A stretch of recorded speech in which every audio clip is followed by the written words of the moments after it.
السلام علیکم۔ آج ہم بات کریں گے تکبر کے 6 ایپیسوڈ کے بارے میں۔ تو ویڈیو شروع کرنے سے پہلے ہمارے چینل کو سبسکرائب کر لیجئے اگر ابھی تک آپ نے نہیں کیا، تاکہ ہماری ہر نیو ویڈیو آپ تک پہنچ سکے۔ یہاں پر ہارون بھی بہت زیادہ پریشان ہو جاتا ہے جب اسے پتہ لگتا ہے کہ اس کی بیٹی بھی ماس میں انٹرسٹ لے رہی ہے۔ اس بات پر فوزیہ بھی بہت زیادہ غصہ کرتی ہے اور کہتی ہے کہ ہم تو اپنے بیٹے کو ہی کوس رہے تھے، لیکن یہ تو ہماری بیٹی کا بھی معاملہ ہو گیا۔ یہ سب باتیں سن کر ایمن خاموش ہو جاتی ہے۔ دوسری طرف آغا جی بہت پریشان ہوتے ہیں۔ وہ عابس کو مسلسل کال کرتے ہیں لیکن وہ کال اٹینڈ نہیں کرتا۔ اتنی دیر میں عابس کی امی بھی آ جاتی ہیں اور وہ کہتی ہے کہ ان کی کال اٹینڈ کرنے کی کوئی بھی ضرورت نہیں، لیکن عابس پھر بھی انہیں کال کرتا ہے۔ آغا جی اسے بتاتے ہیں کہ مقدس گھر آ گئی ہے، کسی نے اسے زیورات کے لیے صرف اغوا کیا تھا، پلیز تم کیا مجھ سے ملنے آ سکتے ہو؟ تو عابس کہہ دیتا ہے کہ ہاں ٹھیک ہے، میں آپ سے ملنے آ جاؤں گا، آپ مجھے ٹائم بتا دیں۔ اتنی دیر میں آریز کو جب اس بات کا پتہ لگتا ہے تو وہ آغا جی کے پاس آتا ہے اور کہتا ہے کہ کیا ہو گیا، آپ بار بار عابس کو کیوں بلا رہے ہیں؟ تبھی آغا جی کو غصہ آ جاتا ہے اور وہ کہتے ہیں کہ تم اس معاملے میں نہ بولو، میں خود ہی اپنے طریقے سے ہینڈل کر لوں گا اور ان سے بات بھی کر لوں گا۔ اتنی دیر میں عابس کی امی کہتی ہے کہ میں ہرگز اس لڑکی کو اب نہیں اپناؤں گی، خاندان والے کتنی باتیں کریں گے اور تم بھی ان کے گھر نہیں جاؤ گے۔ یہاں پر ایمن بھی بہت زیادہ پریشان ہوتی ہے۔ وہ آ کر آریز کے پاس آتی ہے اور کہتی ہے کہ مجھے تو تمہیں اپنے بھائی کہتے ہوئے بھی شرم آ رہی ہے۔ آریز کہتا ہے کہ میں نے ایسا کیا کر دیا جو تمہیں شرم آ رہی ہے؟ میں نے تو ایسا کچھ بھی نہیں کیا، سب لوگ مجھے ہی کیوں باتیں کر رہے ہو؟ اتنی دیر میں جب سب اکٹھے ہوئے ہوتے ہیں اور عابس اور اس کی امی کا انتظار کرتے ہیں لیکن وہ لوگ نہیں آتے ہیں، یہ باتیں دیکھ کر سب کو غصہ آنے لگ جاتا ہے۔ تبھی آغا جی کو سب کہتے ہیں کہ آپ ان کو بلانے سے پہلے پوچھ تو لیتے نا، لیکن ایمن آتی ہے اور آغا جی کو تسلی دیتی ہے اور کہتی ہے کہ آپ پریشان نہ ہو، انشاءاللہ وہ آ جائیں گے۔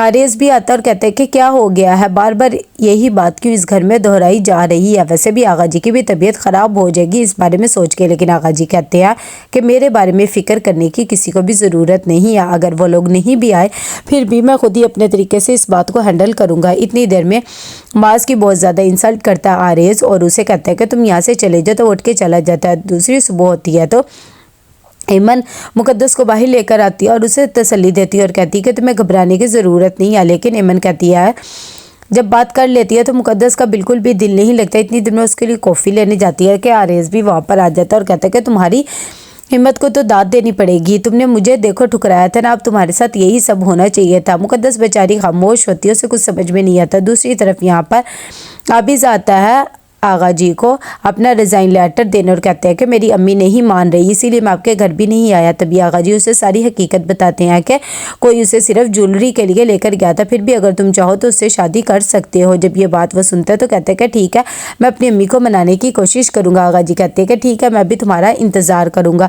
یہاں پر ایمن آتی ہے اور آ کر ماس کو کہتی ہے کہ تم پریشان کیوں ہو رہے ہو، اپنی پڑھائی پہ توجہ دو، ویسے بھی تمہاری پیپر آنے والے۔ لیکن ماس کہتا ہے کہ مجھ سے تو پڑھائی پہ فوکس کیا جا ہی نہیں رہا، بس یہی باتیں میرے ذہن میں گھومتی رہتی ہیں۔